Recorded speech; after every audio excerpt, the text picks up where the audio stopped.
who are currently participating in unauthorized camping.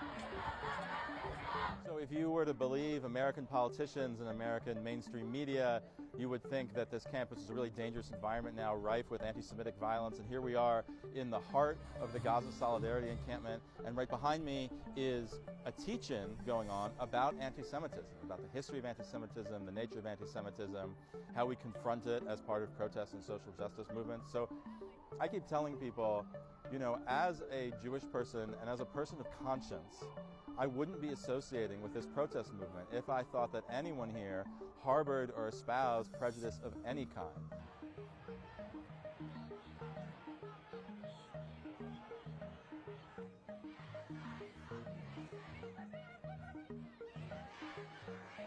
It's not a new allegation to say that criticism of the state of Israel, or really any speech about Israel-Palestine that Israeli nationalists don't like, is somehow anti-Semitic.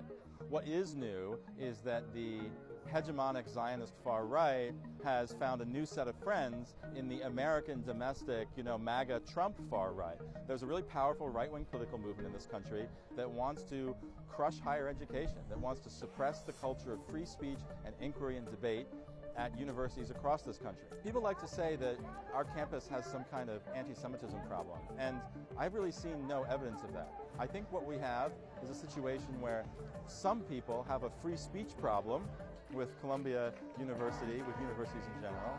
Some people have a criticism of Israel problem with the youth movement in this country. Those people have found each other, and now they're making their problems everyone else's problems. A lot of faculty have come together this week from many different political perspectives to express our common disgust and shock at the way that university leadership has abandoned us, abandoned our students, is treating faculty and students like enemies rather than members of our own community. I'm here, and many of my colleagues in Faculty and Staff for Justice in Palestine are here because we also care about the cause of Palestinian liberation. It's not, I think, an accident that the front pages of American newspapers are now full of stories about American universities instead of about Israeli war crimes and atrocities in Gaza.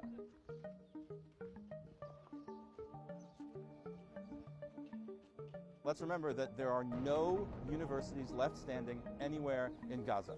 The university leadership sold out individual faculty members in front of Congress on live TV, and my colleagues are now getting death threats. But thank God they're safe. God willing, they stay safe. Meanwhile, over 200 university professors, deans, and presidents have been killed in Gaza as part of the tens of thousands of people who've been massacred there. So, we're having a hard time. It's nothing like what people are experiencing in Gaza or in the West Bank, but I think it's important to remember that there's more than one way to destroy a university. And so when we have right-wing American politicians coming onto our campus and accusing our students of all sorts of horrible things, and accusing our professors of all sorts of horrible things, spreading lies about what we do here, it's important to remember that the real enemies of this institution are the people in this country who hate free speech and inquiry.